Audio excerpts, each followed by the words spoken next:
And good evening, everyone. Hope you all are having a good night. Good to see you. Hello, Melissa. Hope that you had fun at the pug party, or you still may be there, but good to see you tonight. And appreciate the pictures of Green Bean all dressed up. Um, Tonight, I am sorry to tell you, but E Train will not, highly likely, will not be available. Her internet is out. The um, the weather is taking it out, hadn't been able to recover it. Her phone service is out as well. So she can receive text rarely. Sometimes it takes quite a while. So can't even do that quickly. So it'll be just me tonight. It's a little weird for me without the sidekick, but hopefully she'll be able to get back online quickly and get back to being the wonderful E Train. Now, also for those of you who may be watching on Rumble, because she is not here, I would ask you to, um, if you have questions or comments, to please go to X or YouTube and type in your question. I know some people don't like to watch on those channels, but if you have questions or comments, if you could do that, that would help me because I can't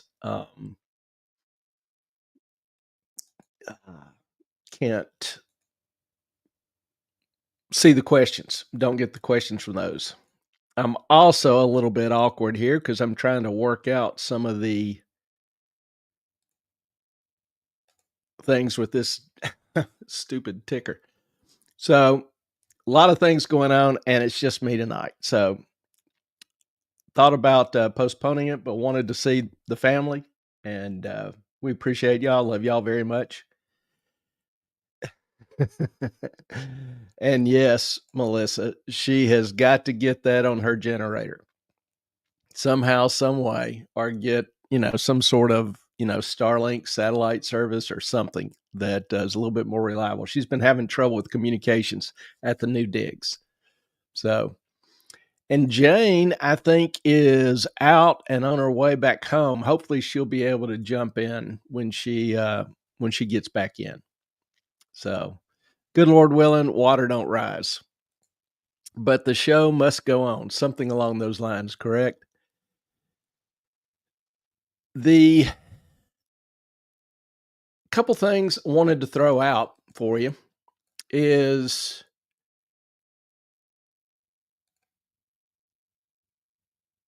well, that didn't work. Hold on a second.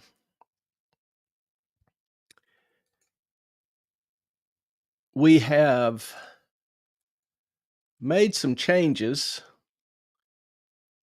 to the store. That's not what I wanted. How about this one? Maybe a little bit better there.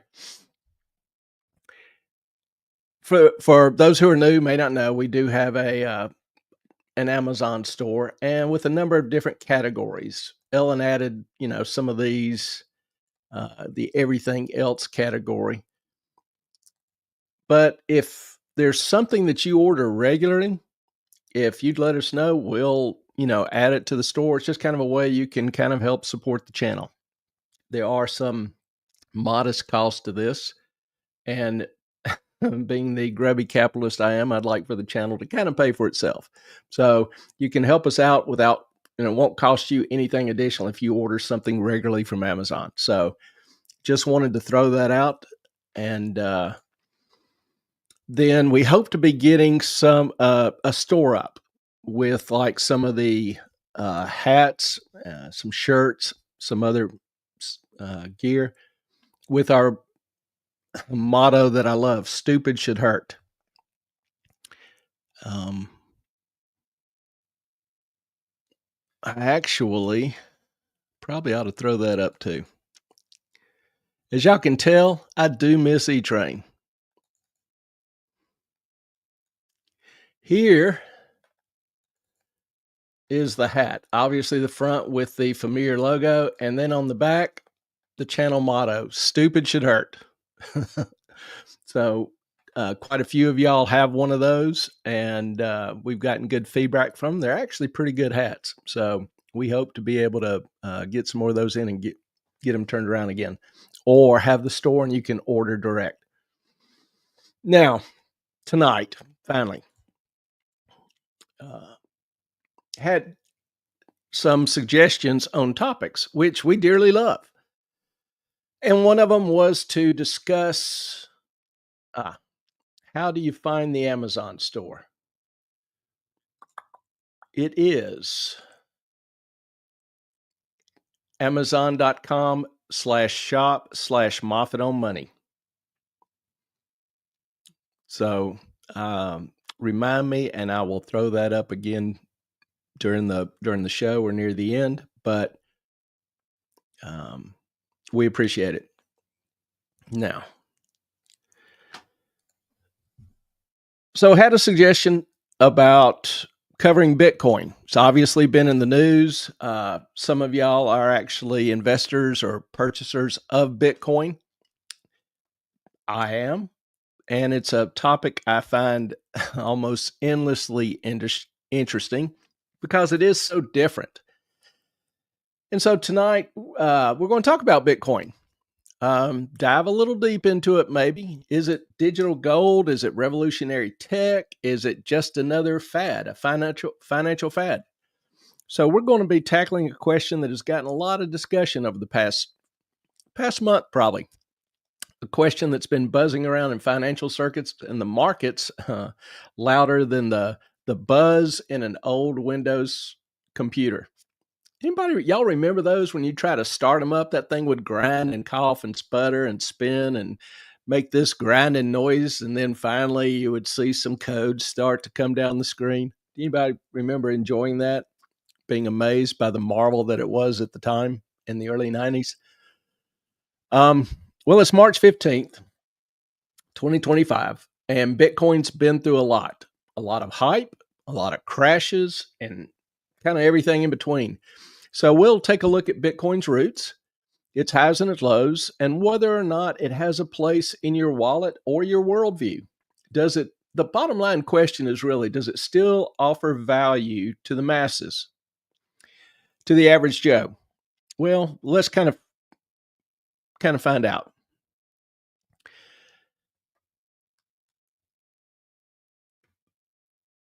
First of all, let's start at the beginning. Let's rewind the clock back to 2008. Kind of a brief review of Bitcoin's history and what actually makes it a little unique. In 2008, picture the global financial system was crumbling, absolutely crumbling. And out of this mess, out of this chaos, steps a rather mysterious figure. Dude only known by the name of Satoshi Nakamoto. Well, on October 31st, 2008, he drops a bombshell on a cryptography, which is encryption, cryptography, mailing list. He says, I've been working on a new electronic cash system that's fully peer-to-peer with no trusted third party. And that's the spark that lit Bitcoin's fuse.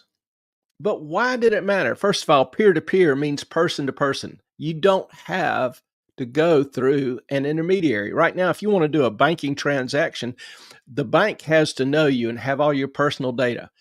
And as most of you have been able to experience, your personal information gets stolen. So people use your card or create a fake identity using your information.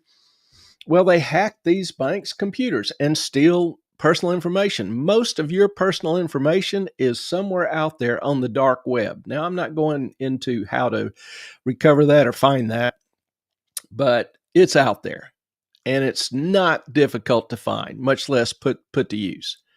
So when Satoshi was, and that was a problem back in 2008 as well. So when Satoshi said peer-to-peer with no trusted third party, that was like a cannon going off in the encryption cryptography world. Remember again in 2008, banks were failing. Trust in the financial system was absolutely tanking. People were fed up with the middlemen. Uh, Satoshi's big idea in this moment was a digital currency that didn't need banks or governments, just math, just code. And what he was able to do that really most people don't understand, but that made him legendary, is he solved a puzzle called the Byzantine general's problem. That's a I don't know how many of you have ever seen or have any interest in a kind of a subset of economics called game theory. But it's part of game theory. Think of it as a group of generals trying to coordinate an attack, and each has his own personal army, his own personal interest. Okay? They're trying to plan this attack, coordinate with each other without somebody being a traitor and screwing it up and selling them out. In the prior financial system, there's a lot of incentives for people to try to screw it up because they can gain. They can get your information, use it for their own personal gain. Well, in Bitcoin's blockchain, a public ledger secured by a process known as proof of work made it really impossible to do that. Satoshi was able to build a system that individuals could trust without trusting any person or any mediary. Genius, really genius. Now, no one knows exactly who Satoshi is, or even if it's just one person. I personally think it's a group because the individual would have to be extremely well versed in cryptography, in monetary policy, in the banking system, in cryptography. That's just a lot to ask for one person. But whether it's an individual or a group, Satoshi, his or their vision changed money forever. Now, prior to Bitcoin, and there were digital currencies, and they all fizzled out. Currencies like DigiCash, CyberCash, BitCash, eGold, all fizzled because ultimately they could not earn and keep in people's trust. That's it. That's the bottom line. Trust. Remember, Satoshi, not being the first digital currency, he kind of picked up bits and pieces from some of these other predecessors. He displayed an inordinate amount of intelligence, concerning all those different areas, and as well as an innate knowledge of prior attempts and their weaknesses, and rather outstanding coding skills. So his baby was birthed October 31st, 2008. He posts this paper, Bitcoin, a peer-to-peer electronic cash system. You can find it relatively easy and read it. It's not terribly complex. In it, he introduced this new peer-to-peer electronic cash system, an absolute breakthrough, something called, we now know or identify as blockchain technology.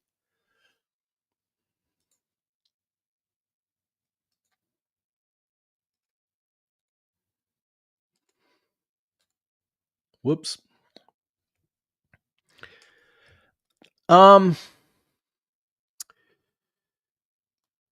One of Bitcoin's big promises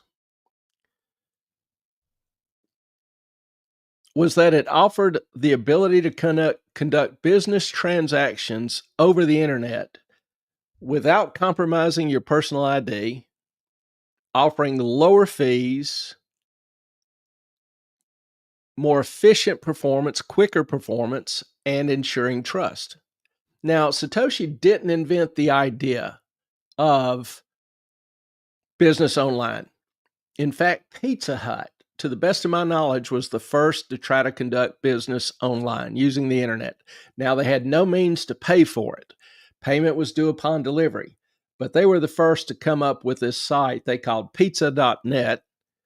And you could place your order, put in your address, your phone number, and it would be delivered. And then at delivery, you'd pay for it. So that was kind of the precursor to Bitcoin's pizza purchase or exchange. Now, when going from pizza to pizza, it's kind of interesting to me. The first online business offer for business was pizza, and the first actual exchange for compensation was also pizza. Different company, sorry, Pizza Hut, but May 18th, 2010, a guy by the name of Laszlo Hankes, Hungarian name, and I probably butchered that, sorry, makes history by buying 2 Papa John's pizzas for 10,000 Bitcoin. Now, back then, Bitcoin was a fraction of a penny. The total was about $41. Today, that same Bitcoin would be worth $850 million, or roughly 9.4 tons of gold, depending on whether you use American tons or troy. It may very well be, to the best of my knowledge, the most expensive pizza ever. But it proved and ended the debate as to whether or not Bitcoin could work as money. From there, it snowballed. Miners, wallets, exchanges, a whole ecosystem popped up over the next few years.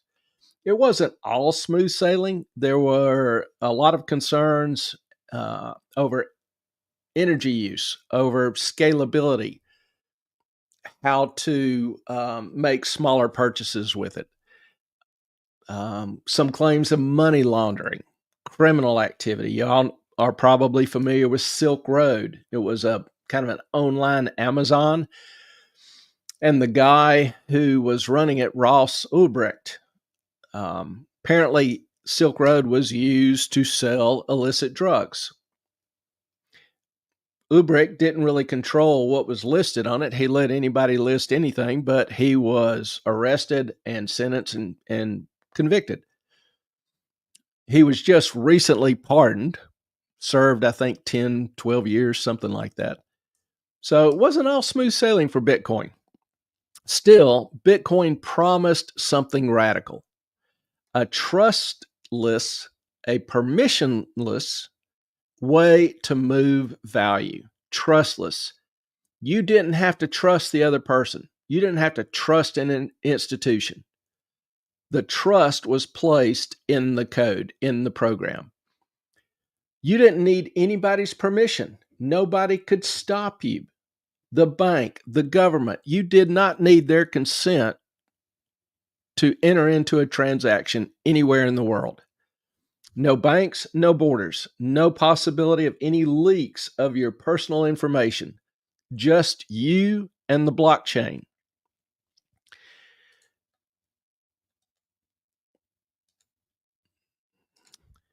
Now, before we go any further, I'd just like to ask you to do us a little favor, if you would, please. Just hit the like and subscribe buttons. We call it ring the hell out of the bell. We do appreciate you watching, but if you could just take a second and do this, this would help us out a lot. And we do appreciate. Now, mention that several people had tried before. Here's just a list of the ones that I'm aware of: DigiCash, Mondex, CyberCash, eGold, Hashcash, BitGold, BuyMoney, Lucre. And some of these people like Sasbo, WeDie, Laurie, were used by Satoshi to help test and to get suggestions from them on Bitcoin. So that was kind of interesting. Thought this would be of interest to you. Obviously, not going into a lot of detail on each of them, but everyone lacked one big factor: the ability to ensure trust. That's what Bitcoin addressed.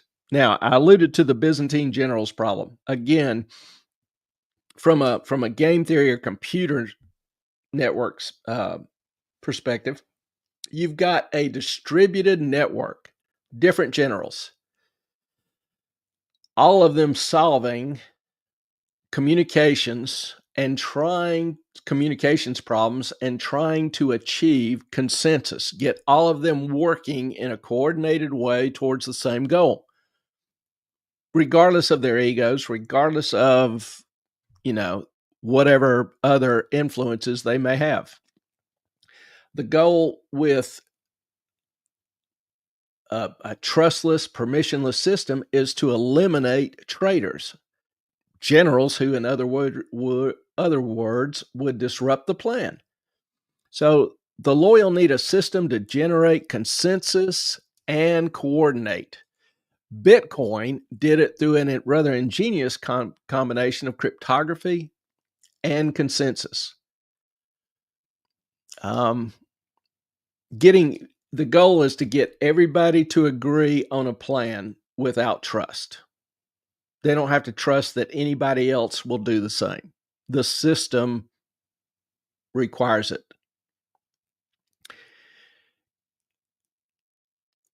The blockchain is secure, unhackable, and we'll look at that a little bit more in a minute. It's decentralized. There are 1.5 million or 2 million computers running the ledger that keeps track of the transactions, the blockchain. None of those computers have any more influence or power than any other. And they all have to agree on the exact contents of the ledger. Any computer that has a different version, even if it's only off by one character out of the several trillion characters that it contains now, is kicked out of the system and forbidden to re-enter. Pretty steep penalty for having one bad sector on your disk. So by doing that, it allows a trustless and permissionless transaction. Sounds pretty appealing to me in a world full of privacy issues and data breaches. You don't need to enter in your name, address, phone number, social security number, your income, anything to use Bitcoin. You don't need any special equipment. You can do it on a computer. You can do it on your phone. You can do it on one of the old flip phones. The only thing you need to keep up with is your personal key, a 36-digit alphanumeric character. Obviously, if you lose your keys, you lose your Bitcoin. But there are ways to recover that only you can know. So it's a system that ensures everybody is working toward the same goal. It guarantees, the system itself guarantees trust. Now, what's the magic sauce? That would be the blockchain itself. And this is a kind of a simplistic representation of the blockchain, but think of it as a tamper-proof diary that everyone can read, but no one can erase or alter. Every 10 minutes, on average, new transactions get locked into a block linked to the last one, forming an unbreakable chain. Now, the way this works is using cryptography. This data includes specific information in the header, the date, the time, something called the nonce, just basic data describing that particular block. And then the reference contains all of the transactions that it is verified and is writing permanently to the ledger. These are all encrypted and put in something called a Merkle tree. We're not going to go into all that. But so you've got a bunch of transactions very securely encrypted, written in this block. But the big key is that that block, let's look at the middle one here. That block also contains a hash of the previous block. Now, the key is this hash is all of you have used zip file, I believe. So you take a big file and you try to compress it into a smaller file. That's an encryption technology. And that's really what's going on here. Except all the data, the transactions, there may be 100, there may be 1,000, are encrypted into a 64-bit string. If in those 1,000 transactions, if only one character, one period, one space is changed, then that entire 64-bit hash changes, completely changes. And that hash is part of the follow-on block. So if 100 blocks previously, somebody goes and tries to change one of those transactions, every following block changes in a massive way.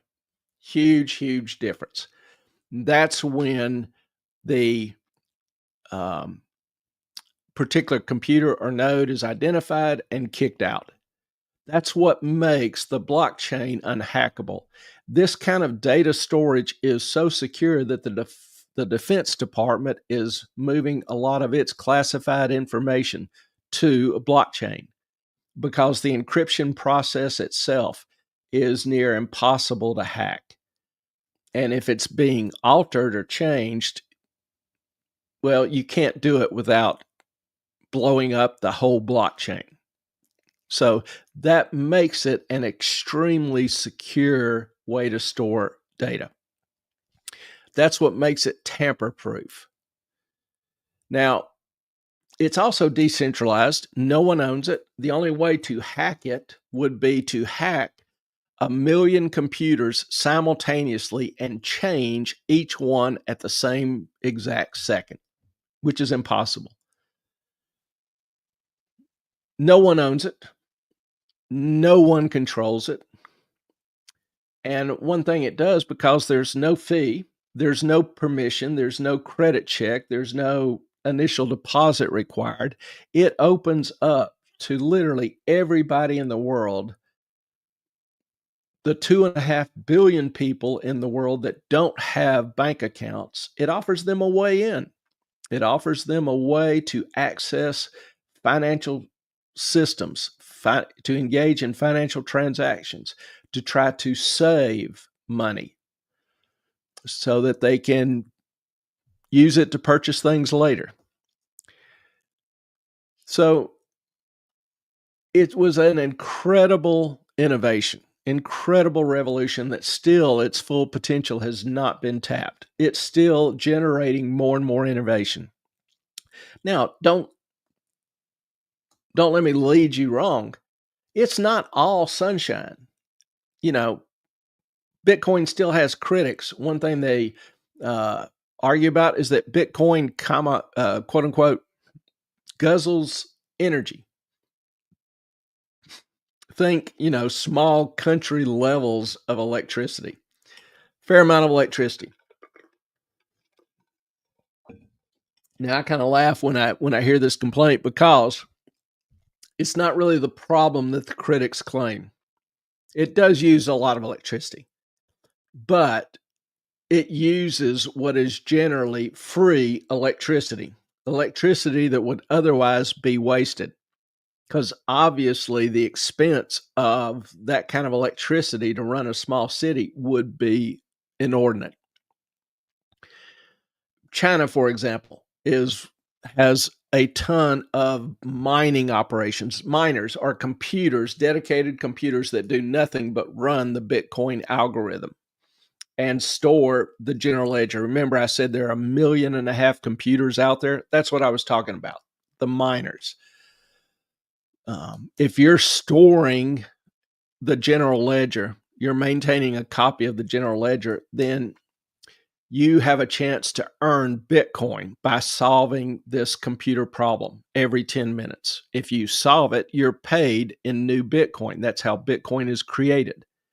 The one solving the problem gets to write the next block and is paid in new Bitcoin.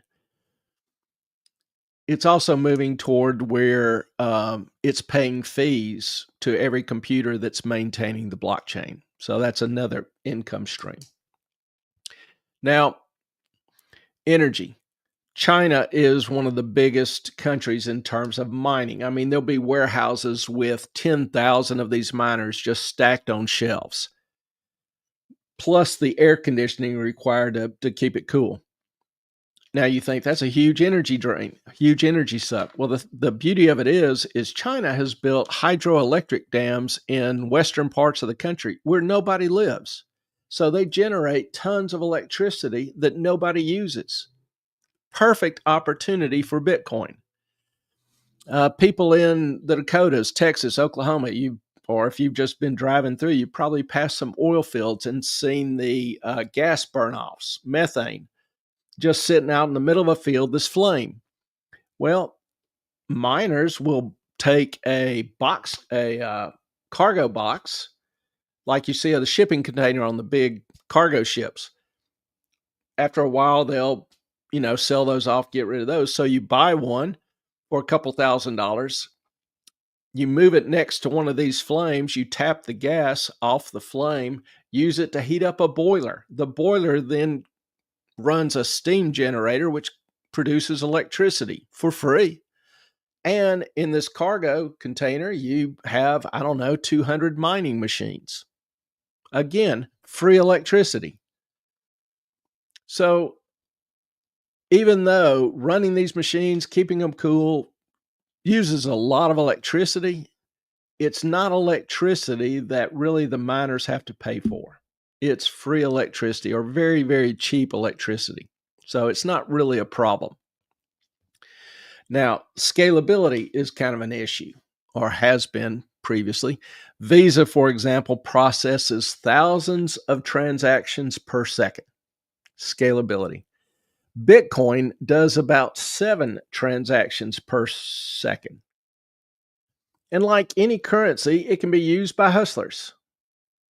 People talk about, Bitcoin can be used for money laundering. Well, what currency is used for most money laundering in the world? The dollar. Okay. Does that mean you shouldn't use the dollar? The flip side is that there are solutions to that. One, Bitcoin has had kind of this layer added on top called Lightning, and it processes a lot of smaller transactions, combines them into one, and then that will be added to the blockchain. So effectively, it can run 10,000 transactions a minute. So that problem has been mitigated. In terms of criminal activity, Bitcoin is really not used all that much for criminal activity, say drug cartels, because how are the drug cartels paid? I mean, you can see the dealers on street corners. They only take cash. They don't take Bitcoin. They only take cash. When they buy from their upline, they pay in cash. Their upline, buys from a supplier. They pay cash. The supplier buys from the cartel. Cash again. Cartels, drug dealers' big problem is getting rid of cash. You can't do that effectively in Bitcoin. Because if you deposit large amounts of cash in a bank, it can be traced. Now, there are ATMs where you can go and buy Bitcoin somewhat anonymously. But, standing next to an ATM with $200 million in cash and trying to feed the ATM, that's not very practical either. There are other ways to buy Bitcoin, but they're not efficient for large cash flows, plain and simple. So Bitcoin really isn't much of a threat to aid, significant money laundering. Bitcoin's advantages, Pretty wild. Instant settlements, no remittance ripoffs, and a store of value, particularly for folks in shaky economists. Noted her economist Hernando de Soto even says or argued that the blockchain could be used to lock in global property rights. Right now, if we want to buy property in the US, you have to have a title search, you have to have it surveyed, you have to go through a bank to secure the loan and all. Well, what if the property was put on a blockchain? Each lot. It wouldn't need to be resurveyed. You wouldn't need lawyers to buy it. You wouldn't need agents, brokers. You just find a lot that's for sale or land that's for sale. The description, all there is unchanging. And you conduct the transaction yourself. You can buy or sell land within minutes and save 10% of the price, 8% of the price in fees and commissions. Kind of an interesting idea. And I think it's an interesting enough idea where it's coming. So here's the kicker. Bitcoin is just one application of the blockchain. Blockchain has innumerable possibilities. That's really kind of the beauty of it. The tech is bigger than Bitcoin. It's a data structure that is revolutionizing everything from supply chains to even voting. It's that secure. It's that easy. So is Bitcoin's value tied to the coin, or is it the idea it birthed? Something to consider. Banks have been around forever. Good old banks, been around forever. But be honestly, how efficient do you think our current financial system is? Well, Melissa, I could sell you some land in Western China and get you some free electricity.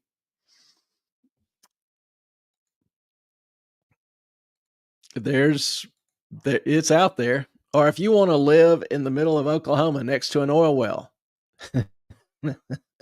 we can get you some free electricity.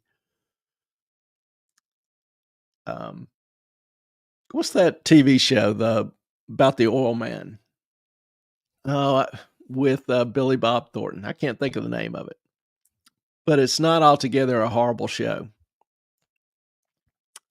Anyway, how thrilled are you with our current financial system? Do you really trust banks? I mean, you kind of have to. It's not an option. But consider this: every time you swipe your fancy little chip card to buy that pumpkin spice latte, your money will travel through at least 5 intermediaries before it is paid to the barista or the cafe. Multinational companies juggle hundreds of thousands, millions of bank accounts globally just to move money. And transfers internationally can still take days. I mean, that's insane, given the ability to execute it faster, cheaper, more efficiently. So my argument is that blockchain, Bitcoin, will win out if banks don't get their act together. Speed. Instead of waiting days, the blockchain transactions, Bitcoin transactions, take minutes to settle. Cost. Bitcoin could save bank customers billions in fees. Would save banks as well, eliminate billions in unnecessary back office expenses. Risk reduction. Blockchain removes settlement risk. It removes systemic risk, meaning the next subprime crisis could be avoided.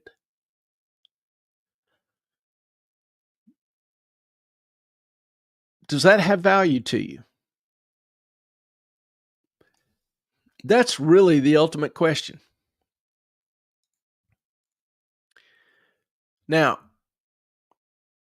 is it In my class, I teach a class on this, and I will have a section on, say goodbye to Goldman Sachs and Citi. I mean, Citi's been bailed out 3 times, and it keeps coming back bigger and larger every time. Goldman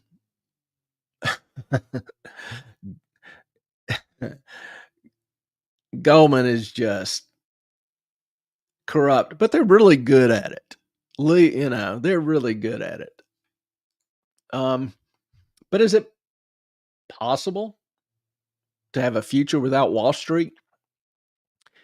Well, the blockchain threatens them, particularly if you look at how it stacks up against the old financial guard, the existing financial system.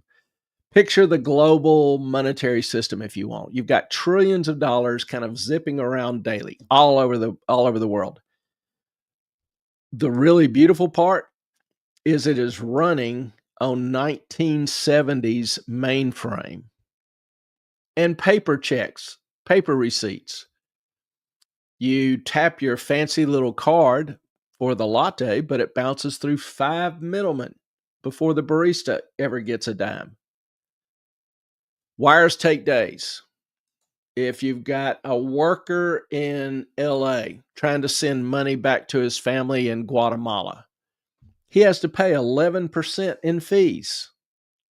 It's just a Franken finance, as I refer to it. It's clunky, it's expensive, it's slow, and it is ripe for an overthrow. It is a heavily regulated industry lacking innovation, lacking competition. That's why the big primaries like Goldman, Morgan, Citi, etc., welcome more regulation because it eliminates competition. It makes it harder for new entry. It makes it harder for innovation. And they don't care. They can just hire a few more accountants or lawyers and increase their price.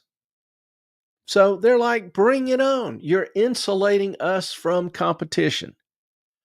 It's the same in any heavily regulated industry. The regulations basically guarantee profits to the existing companies. And it basically kills new entry. It provides obstacles to improvements. So that's usually my main complaint about regulations. Now, enter the blockchain. It's a wrecking ball for inefficiency. It has 8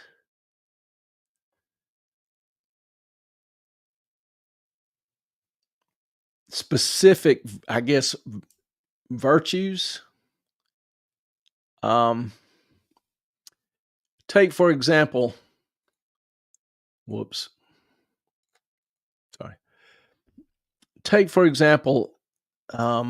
attestation. For the first time, 2 complete strangers can conduct business without a bank vouching for either one of them. The cost, peanuts. Absolute peanuts. The banking conglomerate Santander estimates the blockchain could save $20 billion a year in back office expenses. Speed, Bitcoin settles in 10 minutes on average. Lightning Network drops it to milliseconds. Risk, no more counterparty risk. No more counterparty meltdowns like we saw in 2008. Counterparty is the party holding the other side of the transaction. There's no counterparty risk in the blockchain in Bitcoin. Every transaction is verified before it's conducted. Blockchain cuts out the middleman, cuts out the mess. It eliminates settlement risk, counterparty risk, systemic risk, just almost all kinds of risk. It encourages innovation. It doesn't discourage it. The blockchain's open source. Everybody has access to the same code, sees what it does, how it does it. There's nothing hidden, nothing secret. It's relatively straightforward. It's very clean code. It was extremely well written. It's very efficient code. written by somebody who knew what they were doing, but it's open to everybody. It invites experimentation, like the DoD using it to store their data. Picture mortgages being offered on a blockchain, mortgage lending.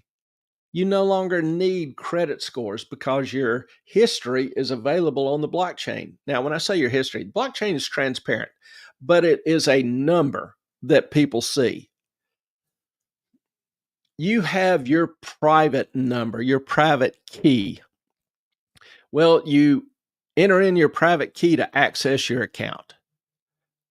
Then, sorry, not taking that. So you enter in your private key to access your account, and then you want to do a transfer or you want to receive money. Well, somebody needs to know where to send it.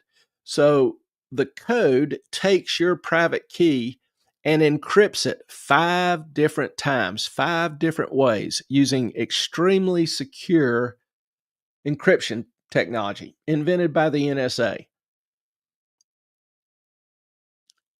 It's unhackable. There's no way somebody can figure out what their private key is from what's known as the public key. Well, you give your public key to whoever you're doing business with.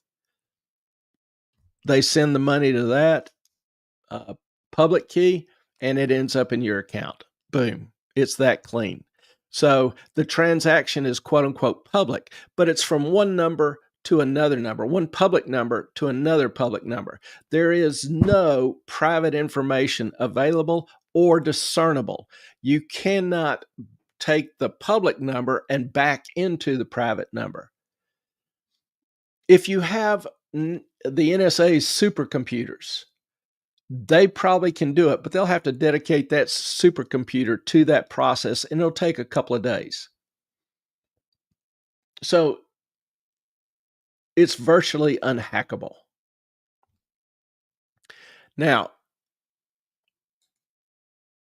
the advantage of having mortgages, mortgage lending, banking, even corporate books, car titles, stock transfers. It's just a more efficient, a more secure way of conducting business. Does that have value? That's the real question. When I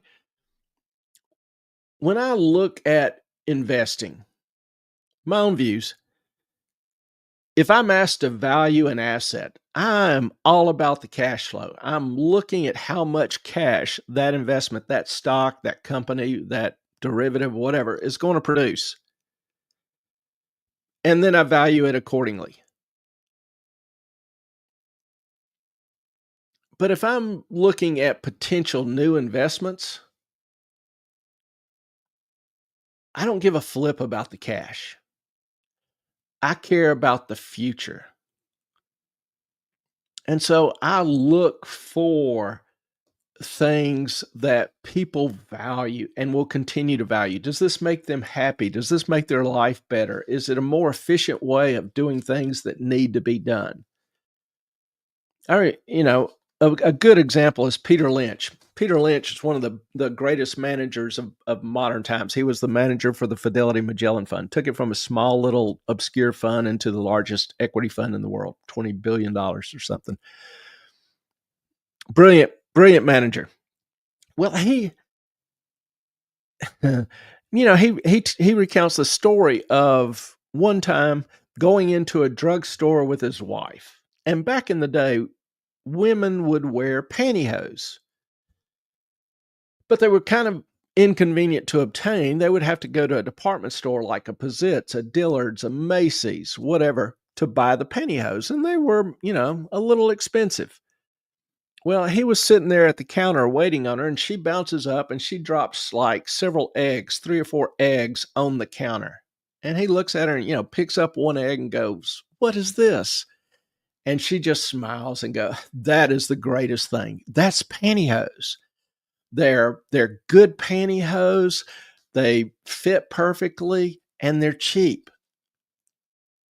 He was sitting there looking and he just noticed this product made his wife happy. So what does he do? You know, one of the most successful money managers in the world. Does he go in and tell his analysts to analyze the company and, look at all the numbers and the cash flows and what? No. Next day he goes in the office, he buys the company, makes a ton of money on it because he knew that if it made his wife happy, it would make a lot of other wives happy. And let's face it, practical reality, women do 85% of the shopping in this country.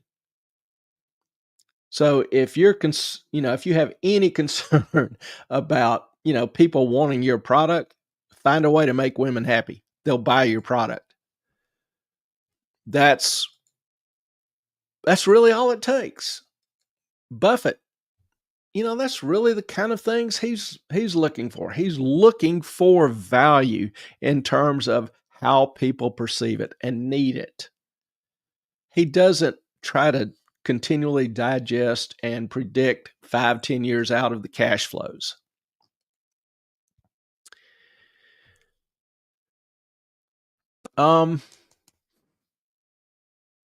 Now, this particular slide identifies something that's kind of a little spicy, particularly if you're in banking or have a vested interest in that. It lists 8 core banking jobs, like moving money, lending, responsible for storing value, that the blockchain could obliterate. Imagine a world where you don't need Citi to hold your cash or Visa to swap it or buy something with it. There's a website called Circle that wants to be the quote unquote Google of capital. Store any currency, pay anyone, anywhere, instantly for free in any currency. That's the dream. Okay. That has Wall Street sweating. Public ledgers scare them silly. The reason why is every one of these 8 positions are done better, quicker, faster, cheaper, more efficiently using a blockchain. Think about it. Authenticating ID and value. The bank is no longer ultimate arbiters for success.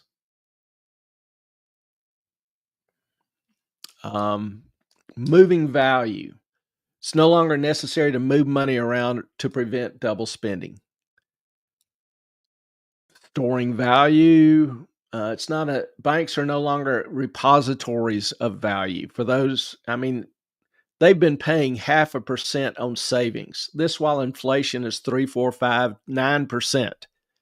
You lose value. You lose money if you have cash stored at a bank for the past 10 years. For those needing liquidity, access, and ability to move their money quickly, risk-free transactions, Bitcoin blockchain does it better. So you can go on through and look at each one. Exchanging value. Blockchain cuts settlement times, delivery of money and security. It does it faster and cheaper. Funding and investing. You don't need middlemen to match investors with entrepreneurs. No intermediaries would be needed to issue securities. That would save companies tons of money in trying to raise capital. You can do it on a blockchain cheaper and faster. Going on down. Accounting for value. This is a kind of a big one. I've got a lot of good friends in accounting. Accounting is a multi-billion-dollar industry. It's a multi-billion-dollar industry because it's an industry of confusion and myths. Now, if somebody out there is an accountant, I love you guys. But I'm in finance. We care about cash. And y'all use things like depreciation, accruals, accretions that are non-cash expenses. Now, we have to to try to determine the cash flows, we have to root those out and make adjustments so that we can determine the actual cash. And, with a company, it's difficult to do an audit of the books. You can really only do it once a year, and things have to basically shut down. So it's an industry that's very obtuse, very confusing, and has these accounting myths, as I refer to them. It's controlled by four major firms.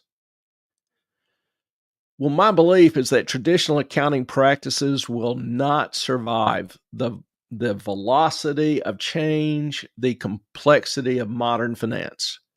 The distributed ledger will make audit and financial reporting transparent and do it in real time. How cool would it be as an investor to know that your company's cash flows were audited in real time, every second of every minute? Everything had to balance, be verified, and match perfectly. Blockchain verifies identities instantly with no privacy compromised. You can move money without delays or extra fees. It provides peer to peer transactions without credit checks, credit scores, and it replaces cumbersome accounting and auditing with instant, transparent records. To me, blockchain offers the potential just to say to big banks like Goldman and Citi, thanks, but no thanks. We'll take it from here. And there's the twist. That's the beauty of it all. Banks will have to sooner or later accept that the blockchain is unstoppable. Barclays' own chief technology officer stated, the world is moving from closed systems to open systems. People are demanding more and more transparency. They want to know what's going on. So, what's your biggest frustration with the traditional banking system? I know you've had some. We all have. Drop your comments below, and I'll try to answer them as we go through the episode. So that gives you, a little bit of an idea of some of the things that I refer to as Bitcoin's value. Are those things still valuable to you? Do those things have a potential? There's a reason why that Bitcoin over the past 10 years has seen more and more adoption, more and more people using it, and has seen its price.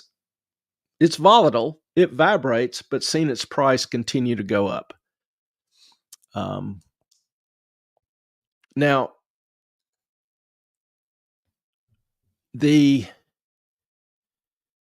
current financial system is set up to benefit from what I refer to as asymmetric information and limited access. The blockchain eliminates or reduces that. So, is that of value to you? Is that an efficiency that you think will become increasingly significant in the market? Do you love immediate settlements versus waiting days for your money? Do you love not having to expose your personal information to a computer that likely will be hacked? Do you like being able to conduct transactions anywhere in the world without having to exchange currencies? Is that an improvement? Do you like the idea of companies being able to audit their books? Is that an improvement? Doing it in real time? I mean, look at the current accounting system. It started, there's an old quote that accountants hate, but accountants are like mushrooms. They're kept in the dark and fed shit. That's Tom Marini. He was a CEO of Subledger. But the idea is that modern accounting sprang from a dude named Piccoli in 1400s. Sorry, I don't have a better picture of him, but he came up with the idea of double entry accounting. Now, modern accounting has aspects of religion to it. There is a cultish, what I would call a cultish obedience to the form. The books are sacred and filled with mythical contents. I talked about them, depreciation, accretion, accruals. It still, after all these centuries, still suffers from corruption, fraud, false reporting, human error. Every major bankruptcy that in the 90s and early 2000s that I was aware of, and I haven't checked it since then, but every major bankruptcy was preceded by the previous year's clean audit. Enron, for example. All was well until it wasn't. The methods, the accounting methods are antiquated. When Pacoli first, um, or Pacholi, however you want to accent it, first developed the accounting, they could audit the books every day, every week. Now, once a year. It's expensive. It's time consuming. Interrupts normal business. So name me another industry where 500 years of technological advancement has increased the time it takes to complete a task by 1,000%. So, that's kind of where we are. Bitcoin's not the shiny new toy it was in 2010, but it's still kicking some ass. The value is a roller coaster. Those, 10,000 Bitcoin for the pizza would have made you a billionaire at the peak. Some critics call it a Ponzi scheme, which just proves to me they don't understand Bitcoin and don't understand what a Ponzi scheme is. Fans call it digital gold. What's the truth? For me, it really boils down to three keys. One is scarcity. Scarcity is value. It's anti-inflation. Only 21 million Bitcoin will ever exist. Right now, there's 19.5 million. So between now and 2140, the supply of Bitcoin is going to be greatly reduced. The new production of Bitcoin is going to be greatly reduced. And you can compare that kind of new entry to dollars, where dollars are printed like confetti. Bitcoin eliminates inflation for the holder. Second main aspect, resilience. It survived attempted hacks. It survived bans. China's tried to ban it 3 times. It survived a ton of FUD, F-U-D, fear, uncertainty, and doubt. For 17 years, it's resilient. Number 3 would be adoption. A lot of countries are adopting it as a pseudo currency. El Salvador did, for example, made it legal tender. A lot of people will take it. A lot of businesses will take it, on different apps, Venmo, Cash App, whatever. If the company doesn't take Bitcoin directly, there are apps where you can spend Bitcoin and it pays the company in dollars immediately. Efficiency. It's still 15 years later a better system than anything else going. It enables cheaper transactions, faster transactions with greater privacy protections. It's unhackable. So the risk to Bitcoins, at times it gets bad press. Remember, the current system doesn't want to be obsolete. It doesn't want to be replaced. It doesn't want to lose its power or influence. So yes, they will attack it, and they will attack it viciously at times. In addition, over the past couple of years, you've had altcoins, stable coins, meme coins stealing the spotlight. But the bottom line question, does it have value? Do you see it as a hedge against inflation? Do you see it as a way to give the middle finger to banks? Hell yes, to both of those. So if you're thinking it's a way to replace your debit card, well, maybe not yet. But that day is coming. It's not far away. Now, whether Bitcoin remains digital gold or becomes something entirely new, it's clear the tech isn't going away. It does present still a very real and present challenge to the current financial system. It offers maybe even promises greater financial inclusion for many who have been excluded from the system for centuries. And it highlights inefficiencies that we have tolerated for far too long. I'm kind of an Adam Smith fan, as most of you know, and I remember his quote, or one of his quotes: "All money is a matter of belief. All money is a matter of belief." I I normally say value is a matter of perception. So ask yourself, do you believe in Bitcoin? Do you believe the things that I have detailed are valuable? If so, then Bitcoin still has value. So what's your take? Hit me up on X, on YouTube, or on Rumble. I'm dying to hear if you're holding or dumping. Holding,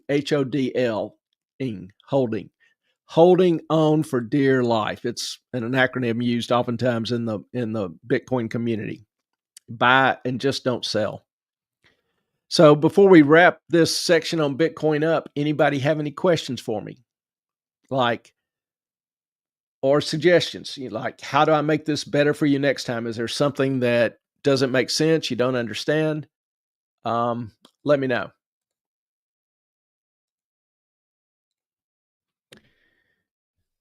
Also, quickly, I just saw this article.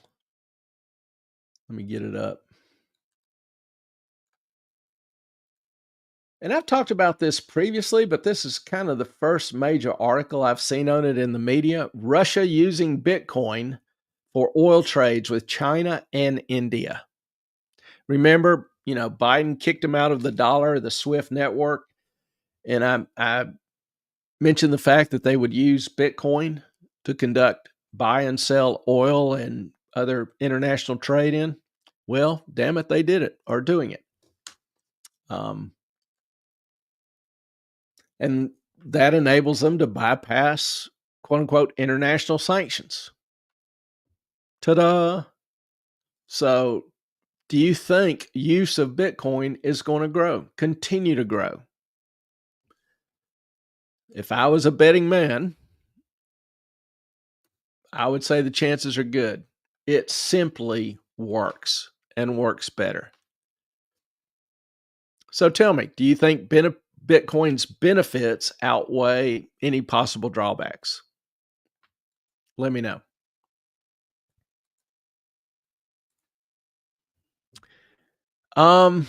Couple other hot topics that uh, I've drawn a fair amount of interest this week.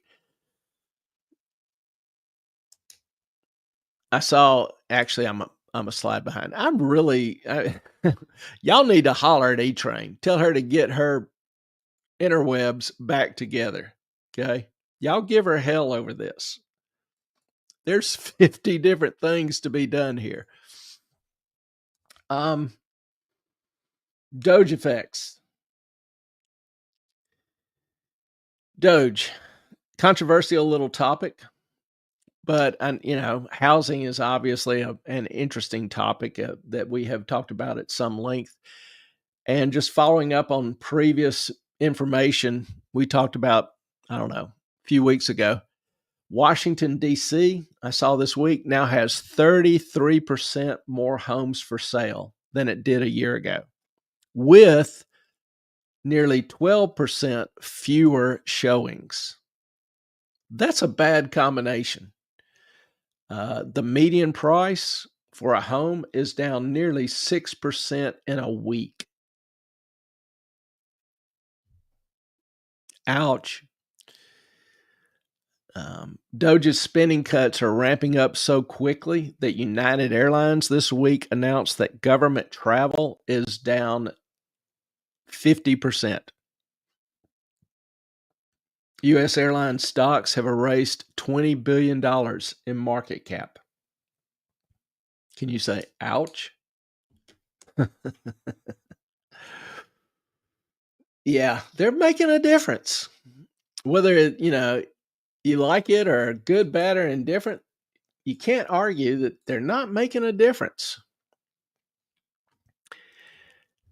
Now, also, this article came out and has generated some discussion in financial sectors. This actually is an article uh, by the Mortgage Bankers Association and its own government mortgage relief.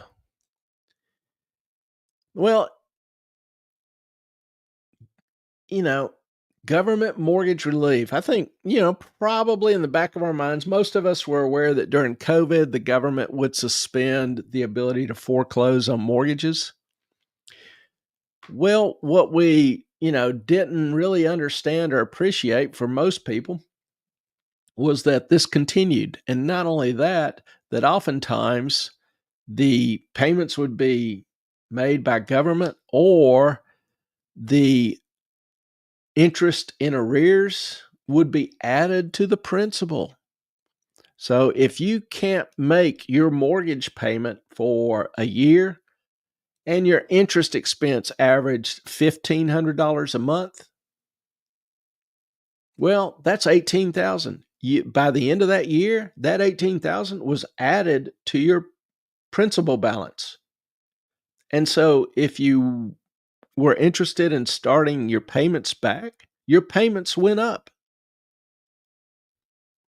Well, take that problem and kind of compound it by 3, 4, 5 years of this delay and government stalling the inevitable. In the words of the Mortgage Bankers Association, as of January 31, home retention options, that's code for stopping foreclosure, to approximately 8.5 million homeowners since 2020. And they say, imagine the economic and housing market fallout if these homeowners went into foreclosure. Imagine what would have happened to home prices if the market had been allowed to function normally. They probably would not have gone up 50% in 1 year. People probably would be able to afford a home and be able to afford rent. It's supply and demand. You take 8.5 million homes that normally would be on the market, take them out of the market. It's a whole different world.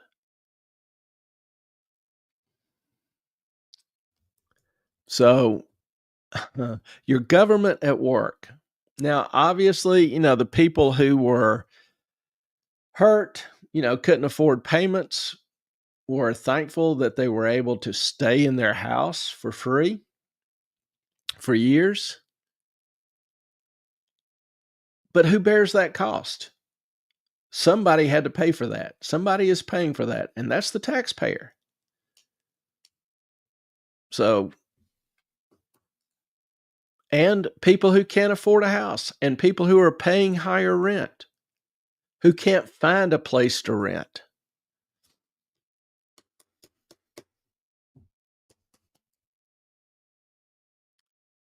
Stupid should hurt.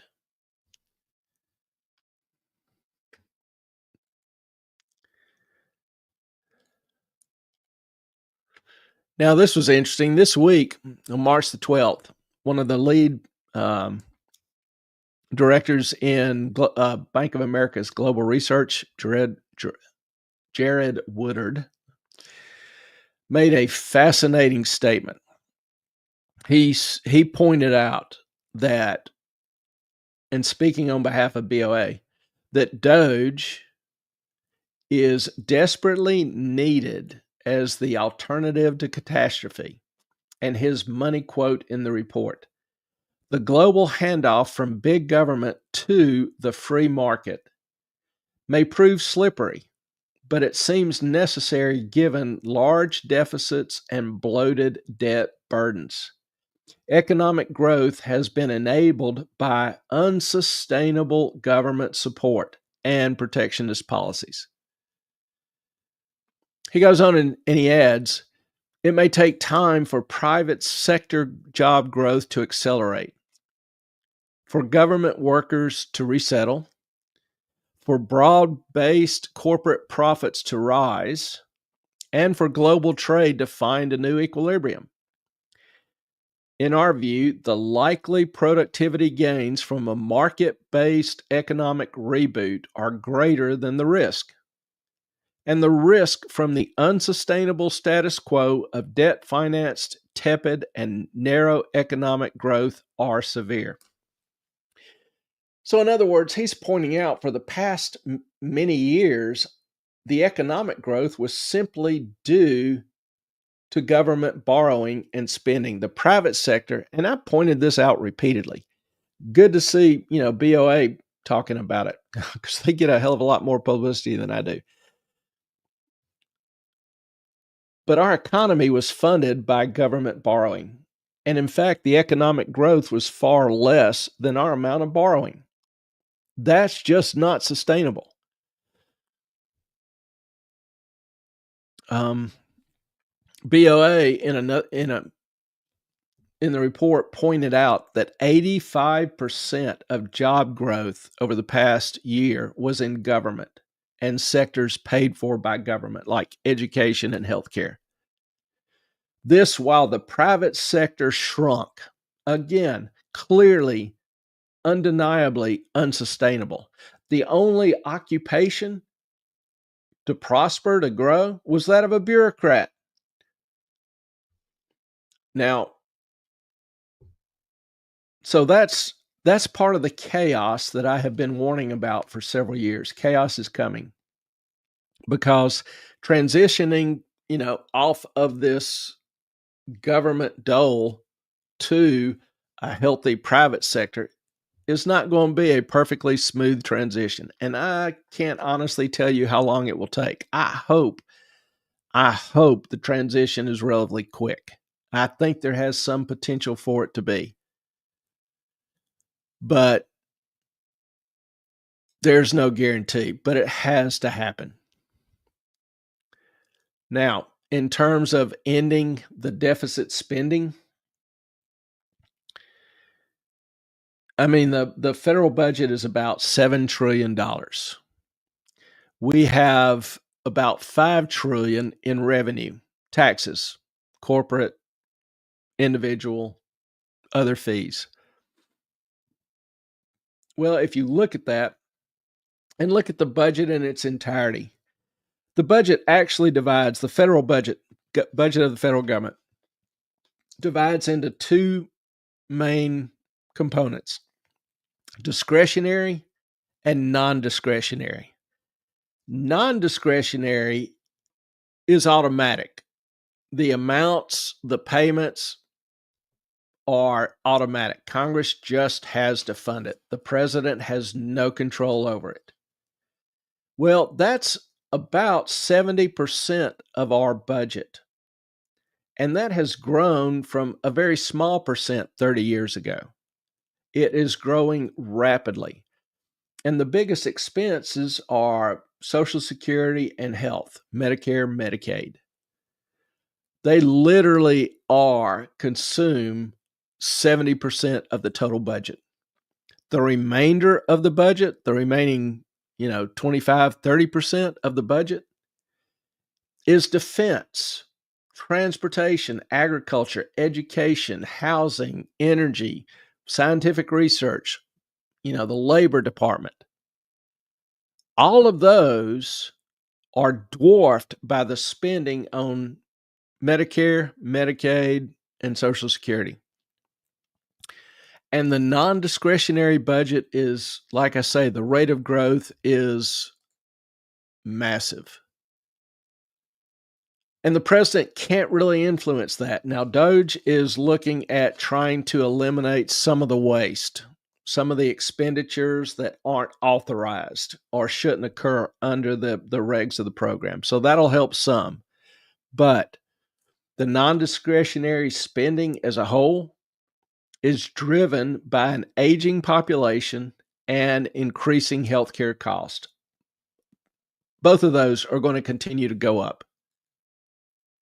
Bottom line, these are the numbers. The math simply doesn't math. Even if Doge eliminated the entire discretionary component of the federal government outside of the Pentagon, there is no possible way to balance the budget without touching the third rails that get politicians voted out of office. So just looking at the math, playing with some of the numbers, it's almost like we are hell bent on bankrupting ourselves. A sovereign debt crisis, as it were, barring a miracle, is almost inevitable. Now, I say almost inevitable.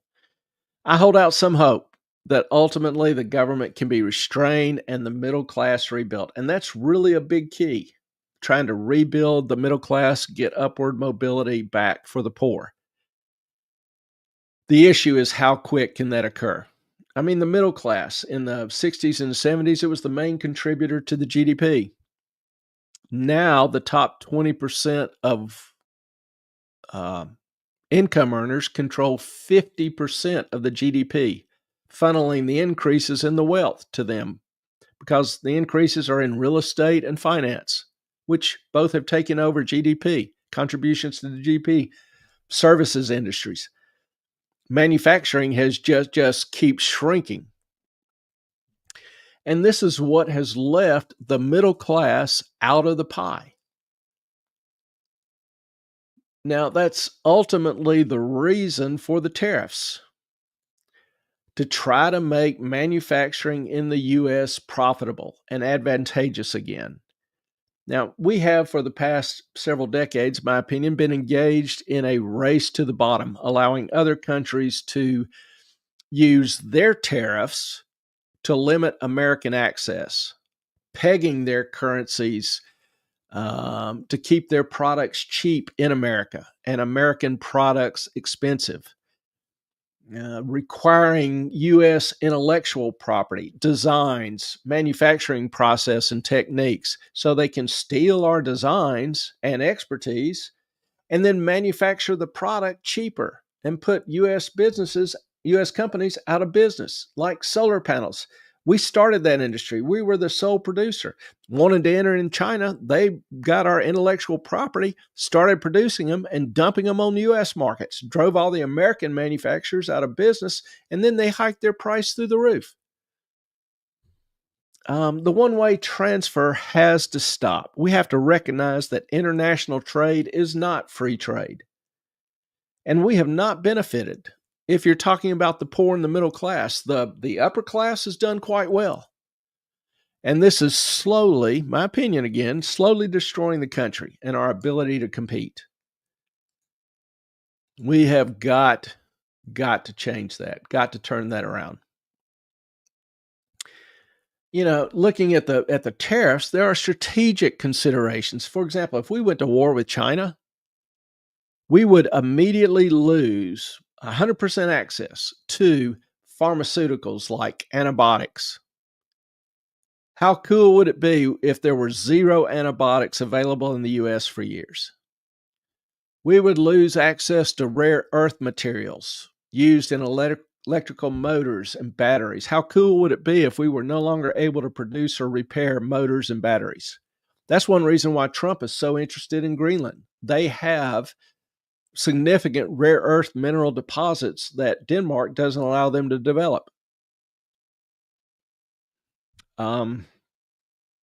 We're supporting products, companies, and countries that use actual slave labor or pay near slave labor wages.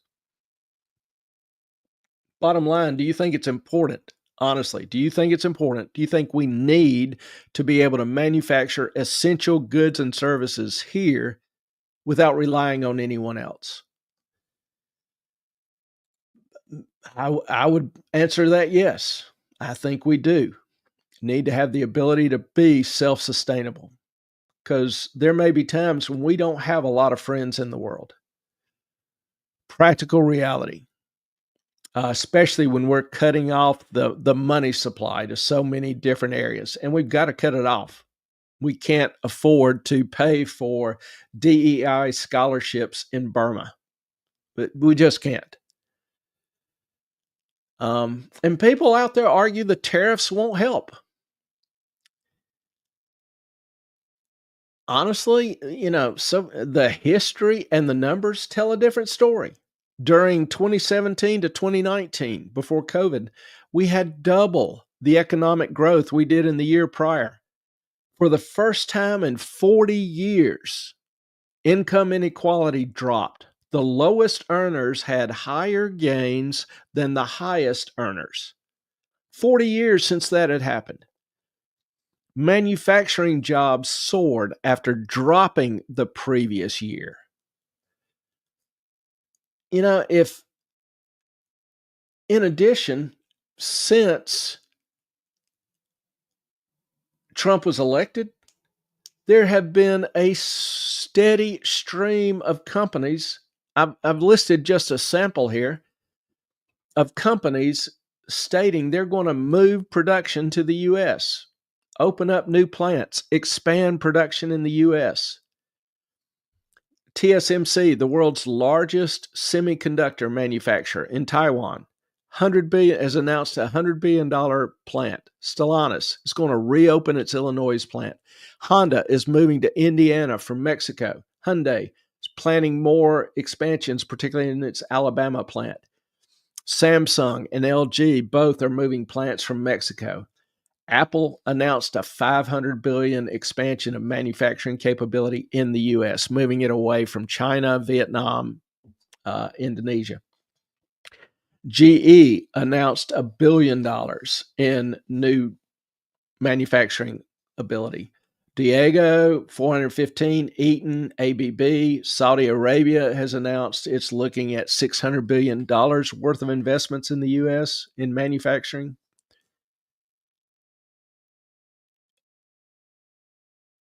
History and the numbers tell a different story. Now, how quickly will this happen? That's a fair question. Some of this is starting pretty quick. Some of it, like Saudi, is probably more of a longer term process. Apple is not going to spend $500 billion in the next year. It'll be over several years. So, but the trend has reversed. And that's what I look at, trends. Before all this was going on and announced, there wasn't a whole lot of new investment going on in the U.S. Capital was fleeing the U.S., going to cheaper places because American labor was just too expensive. Well, that's what the tariffs kind of equalize. It's an idea, it's a notion that, yeah, there are countries where you can pay or have slave labor, but we're not going to allow you to use that as a competitive advantage. I personally don't have a big problem with that. I'm willing to pay a little bit more. We import, what was it? 25%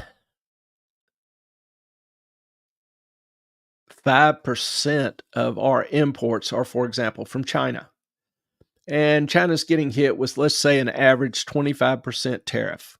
So you can expect a 25% increase in the price of 25% of your goods.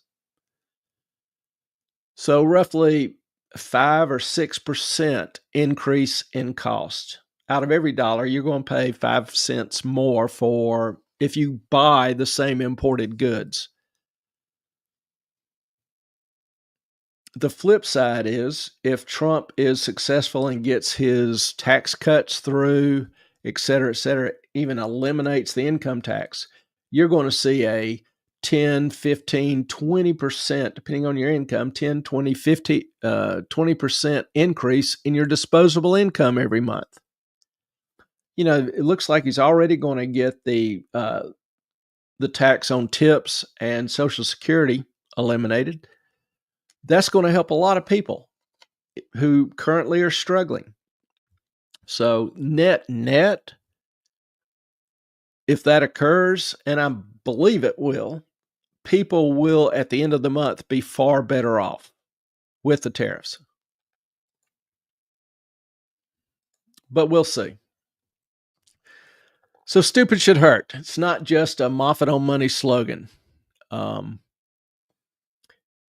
saw reports where were international tests, studies of IQ in the OECD, which is kind of the Western economies group of Western economies, where IQ is dropping with significant drops in reasoning and problem solving skills.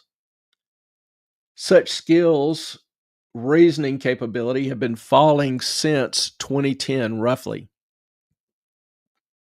Now, I ask, what the hell is it in our nature and society that finds the failure to teach kids acceptable? People are defending the current educational system. It's failing.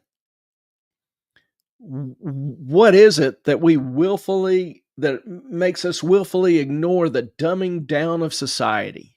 Is this a feature or is it a bug when the schools continually, consistently produce worse graduates? And what about parents?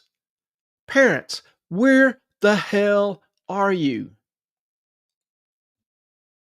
How are you training your kids, your little kids, your 3, 4, 5 year olds? Are you reading to them? Are you making them read? Are you getting them outside and getting them to play? Or are you just sticking them in front of a TV or an iPad? Studies also show there's been a marked rise in quote unquote cognitive challenges. We've got more and more ADD kids. We've got kids that can't have difficulty thinking or concentrating on a topic.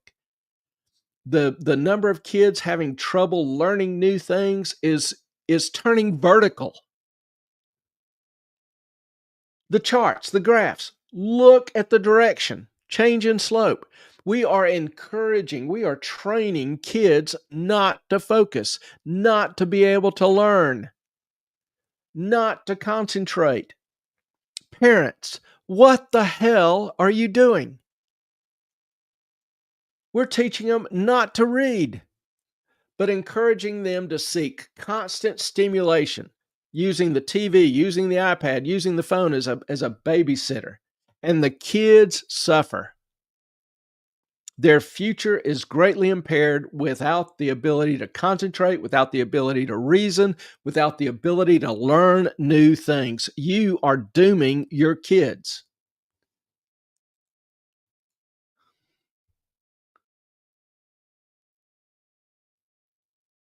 And I see it in education. I see it in college, in the university.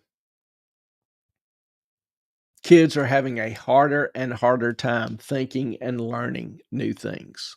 This is not just some mythical study. I see it. Employers see it. I posted repeatedly how, they were hiring and now they're laying off at ever increasing rates Gen X, Gen Z, whatever the damn current generation is, because they don't have the skills, they can't learn, and they won't work. Whose fault is that? I really don't blame the kids. I blame the educational system that kept passing them through. I blame the parents that didn't give a damn. So, fruits of our labors. All right, enough of my rant. Anybody have any questions? I know I've kind of, hustled through some things. Um, I was a little concerned I might not get through it all. And without E-Train here, I underestimated that because there's no distractions, no interruptions, no side views. Um, but seriously, y'all DM E-Train on X and give her hell and tell her to get her damn Wi-Fi fixed, her damn phone fixed and working. She was missed. Um, Also, if you have any Ultimately, like I say, this topic was suggested, and I hope it made sense. I hope I didn't go through it too fast. It's a fair amount of information to cover, but if something didn't make sense, let me know. Email me, moffatonmoney@gmail.com, or DM me at X, moffatonmoney. If you haven't given us a follow, then please do. Also, uh, well, I've got a little bump here. I can't get rid of it. That worked. I mentioned that I would throw up the link to the Amazon shop again. So there it is. If there's something you purchase regularly, then let us know. We'll add it, and kind of a soft way of supporting the channel. It won't cost you any more. We do very much appreciate our viewers and our family. Really thankful for y'all. Enjoy being with you. Appreciate your patience. Join us Tuesday night for Q&A. Hopefully E-Train will be back. She better be back. But if you've got some questions or whatever, or something you want us to cover, then let us know. We love to hear from you. So that's all I have got for tonight. Melissa, thank you.